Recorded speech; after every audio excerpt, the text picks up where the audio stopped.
E ao pensar nas histórias bíblicas mais antigas, eu não sei qual é a história que os irmãos têm como favorita, ou mesmo quando pensamos naquelas histórias que toda a gente conhece, eu não sei qual é a história que vem à vossa mente. Eu sei que, geralmente, uma das primeiras histórias que nós aprendemos, ainda quando crianças, é a história de Jonas. Nós, ao longo dos próximos domingos, vamos estar a olhar um bocado para o livro de Jonas e ver um pouco daquilo que ele pode nos ensinar a nós e ter uma ideia sobre algumas coisas mais práticas que podemos extrair desse livro. Livro de Jonas, capítulo 1. Mas, antes de nós olharmos propriamente para esse texto, eu queria vos fazer uma série de perguntas, e não é preciso abrir os micros para responder, apenas respondam cada um para si. Primeiro de tudo, nós sabemos em qual subdivisão da Bíblia se encontra o livro de Jonas? A Bíblia ela é subdividida. Nós temos os Pentateucos, os livros históricos, livros poéticos de sabedoria. Nós temos profetas maiores, profetas menores. E é mesmo nos profetas menores que está lá o livro de Jonas. Ele não é menor porque era mais baixo. Nem é menor porque era menos importante. Os profetas menores eram aqueles que escreviam menos em comparação aos profetas maiores, que eram os que produziram mais material literário para nós. E Jonas está nesse grupo. E é exatamente isso que me leva a fazer uma próxima pergunta. Já que Jonas não é um livro poético, é um livro de profetas menores, trata-se de uma história, com E, ou de uma história, com H? É uma anedota? Ou é uma história verídica? É um facto? O que está narrado nesse livro, que nós lemos agora o primeiro capítulo, realmente aconteceu? Ou se calhar estamos a falar de uma fábula? Meus queridos, eu já ouvi muitos crentes, até mesmo pastores e pregadores, a duvidarem da veracidade da história de Jonas. Inclusive, muitos deles dizem que não importa saber se a história é real, se ela aconteceu ou não, mas o que importa é saber que o seu conteúdo nos pode ensinar alguma coisa. Permitam-me, eu não acredito nisso. Eu acredito que estamos diante de uma história real. O próprio Senhor Jesus citou Jonas algumas vezes durante o seu ministério. Nós temos isso relatado na palavra em Mateus, capítulo 12, versículo 41. Mateus 12, 41, diz assim, o Senhor Jesus a falar: os ninivitas ressurgirão no dia do juízo com essa geração e a condenarão, porque se arrependeram com a pregação de Jonas. E eis aqui quem é maior que Jonas. Reparem, Jesus, nesse texto, se compara a Jonas. Acham que faz algum sentido Jesus dizer que é maior do que Jonas? Se Jonas fosse um personagem fictício, é quase como se ele virasse e dissesse: eu sou mais forte que o Superman. Não faz sentido. Jesus se compara a um personagem real. Tão real que ele diz que os ninivitas haverão de julgar aquela geração corrompida. Aquela geração que não se arrependeu e desprezou o Senhor Jesus.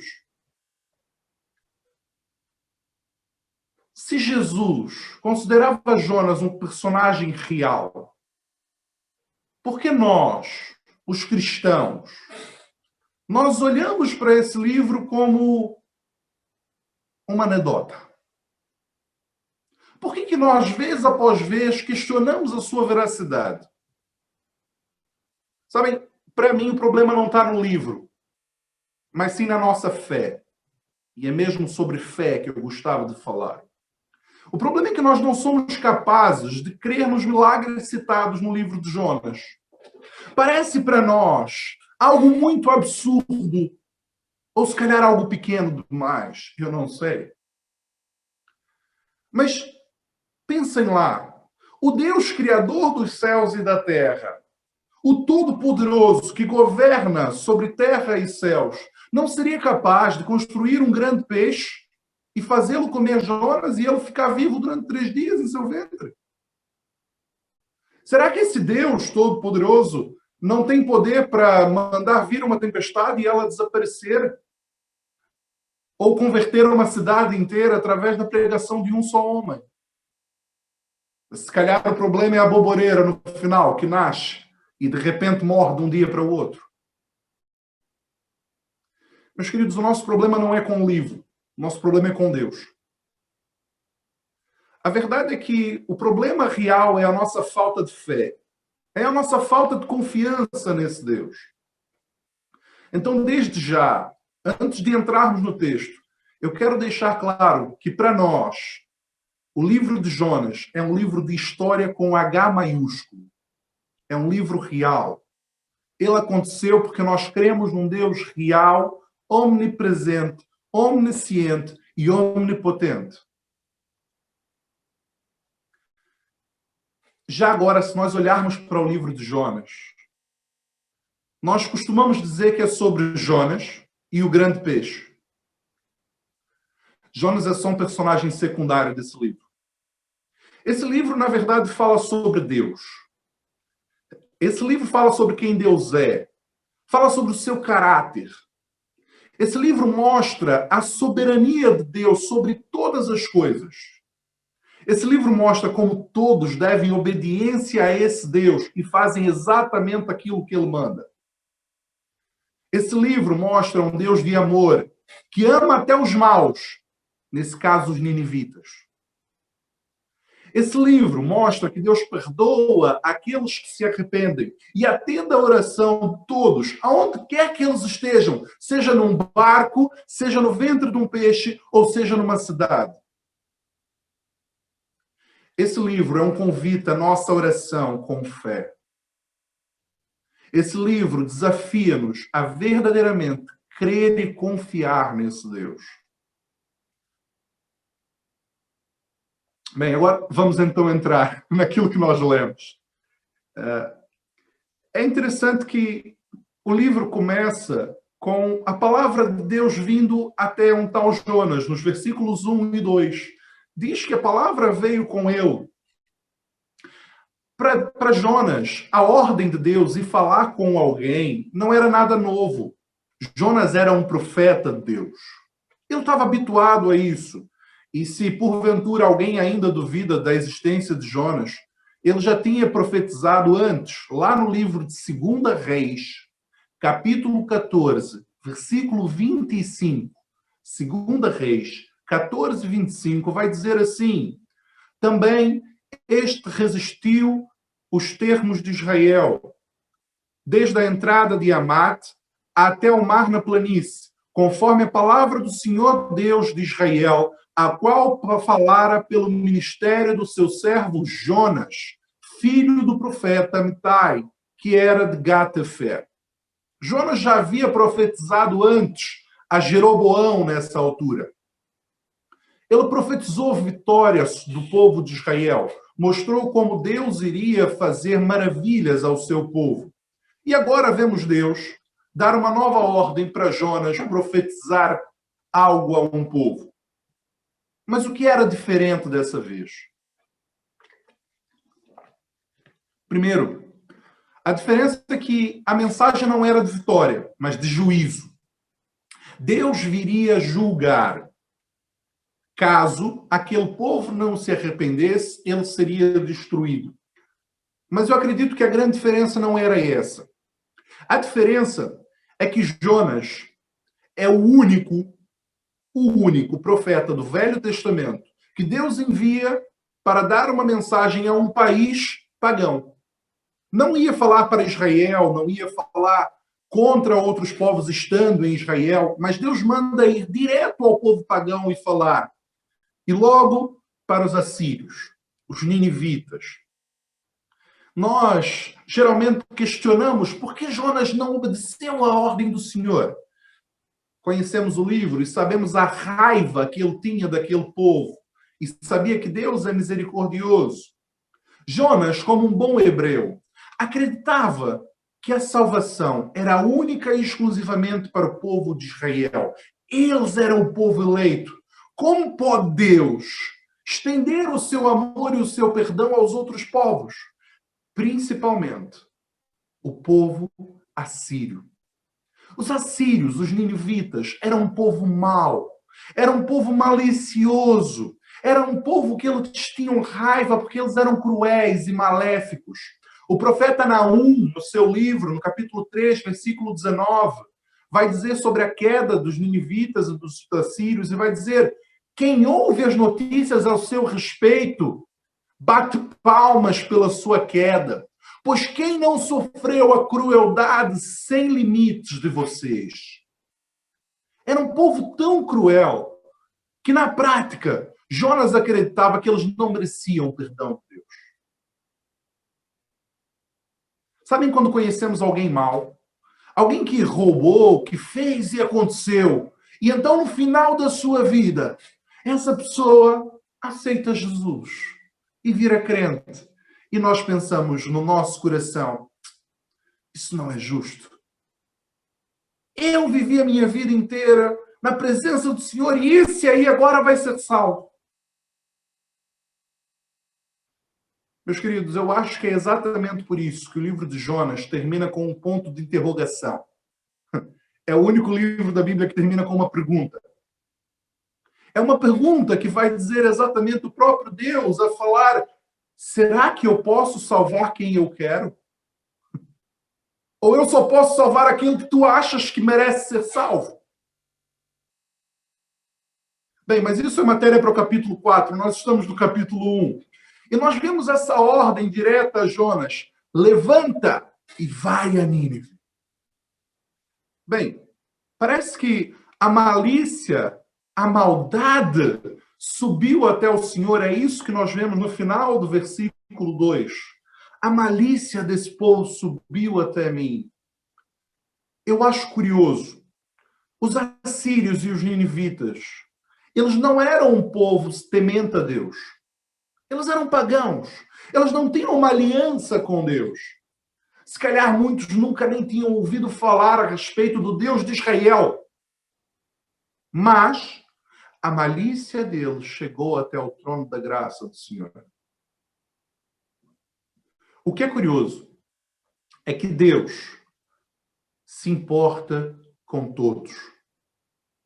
Deus é o Senhor de toda a criação e toda a humanidade, não é só dos cristãos.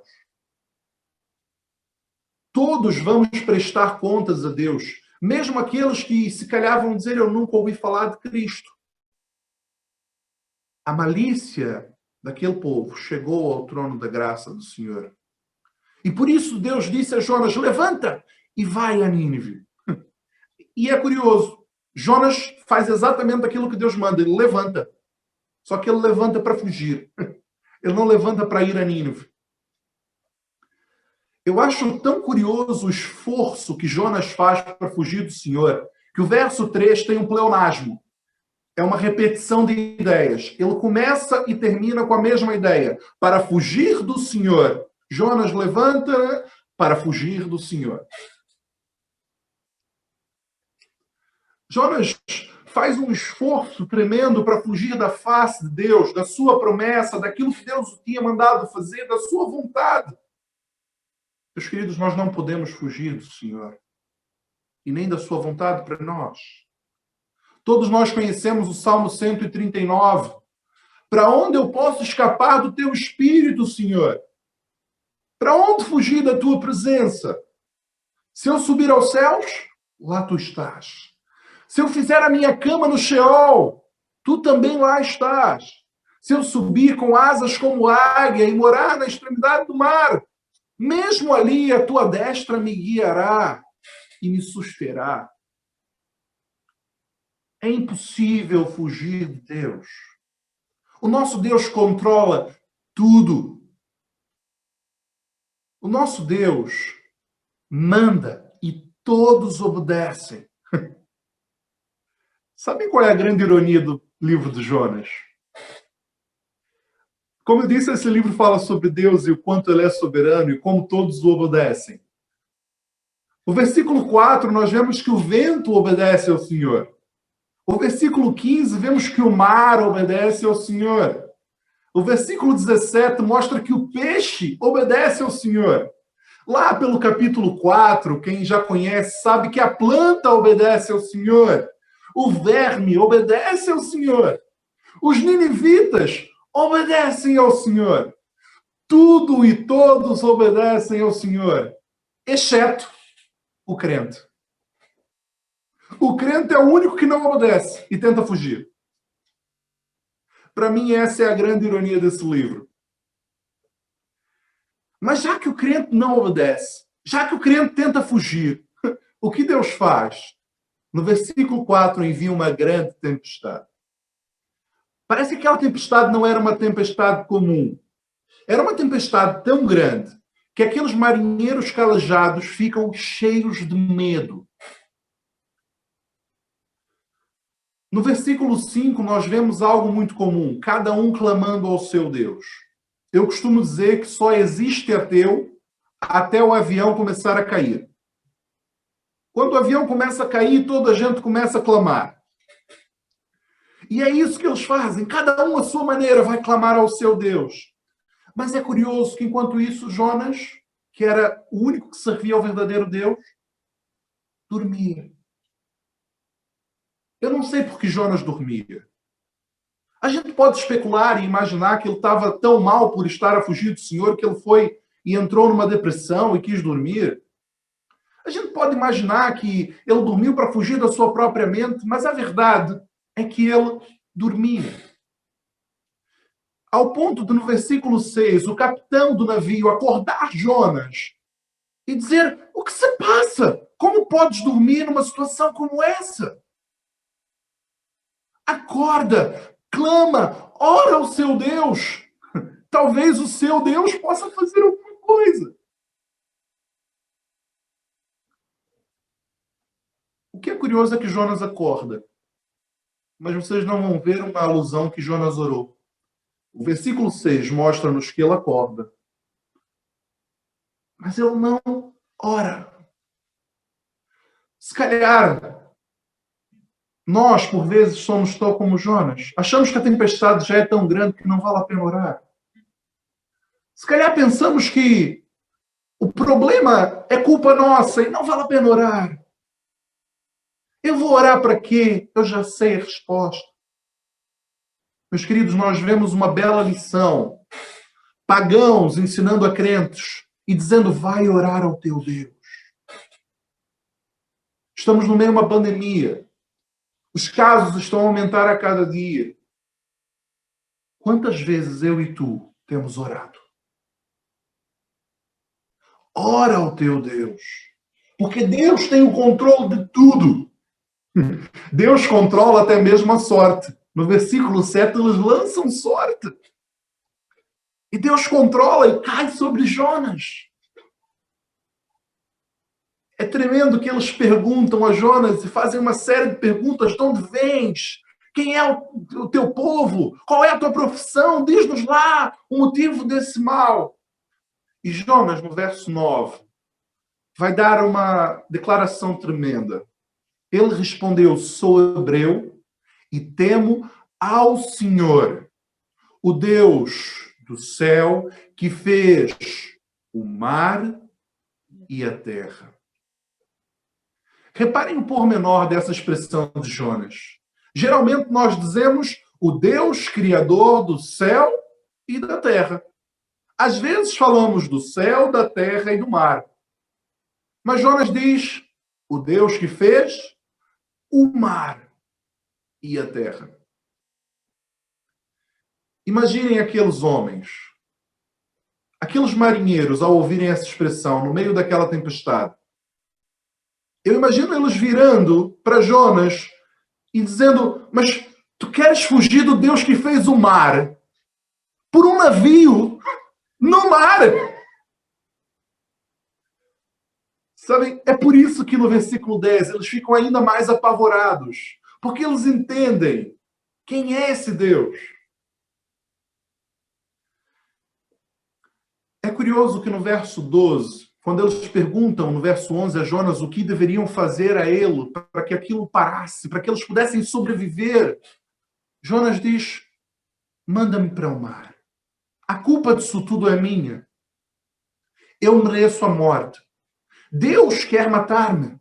É por isso que isso tudo está a acontecer. Mandem-me para o mar. Eu reconheço a minha culpa. Não tem um mas na declaração de Jonas. E nós somos muito rápidos em reconhecer as nossas culpas colocando um mas. Sim, eu errei, mas aquele irmão também foi rude comigo. Sim, eu não oro, mas não posso orar, afinal de contas, toda vez que vou orar eu adormeço. Sim, eu falhei, mas as circunstâncias. Jonas podia ter dito, sim, eu fugi, mas aquele povo não merecia perdão. Mas não tem um mas. Jonas reconhece a sua culpa de uma forma real. E no verso 13, nós vamos ver mais uma lição dada pelos pagãos aos cristãos. Aqueles homens têm piedade de Jonas, apesar de Jonas não ter tido piedade de Nínive. Aqueles homens têm misericórdia da vida de Jonas, apesar de Jonas não ter piedade e misericórdia da vida dos assírios. Eles tentam de tudo.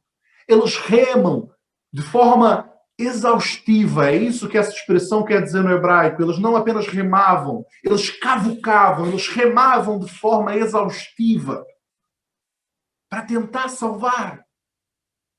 Mas a tempestade só piorava. Até que aqueles homens não veem outra opção. E nos versos 14 e 15, vemos que mesmo com a misericórdia que eles tiveram sobre Jonas, eles pedem misericórdia a Deus e lançam Jonas ao mar. Quando eles fazem isso, imediatamente mais um milagre acontece. A tempestade cessa. E eles reconhecem o poder, a autoridade e a soberania de Deus. Eles fazem votos a Deus. Os historiadores dizem que aqueles homens eram politeístas, se calhar talvez só agregaram o Deus de Israel aos seus deuses, mas isso não importa. Eles reconhecem Deus como Senhor e fazem votos a Ele. Ou seja, Jonas, no meio daquilo tudo, no meio da tempestade, no meio da sua desobediência, foi usado por Deus para salvar aqueles marinheiros.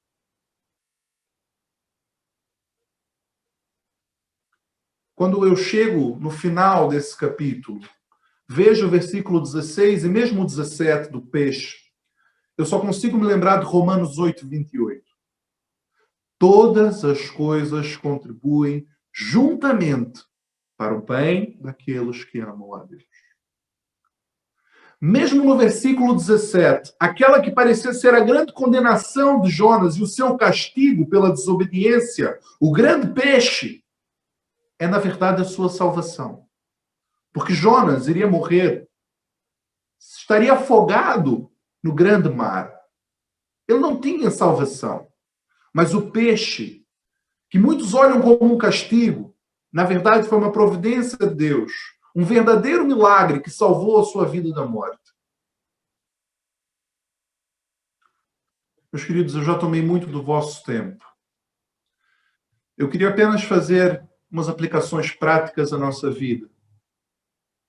A primeira é, lembrem-se que Deus é Senhor de toda a criação. Ele quer que todos nós nos arrependamos e reconheçamos a sua soberania. Deus é quem controla todas as circunstâncias.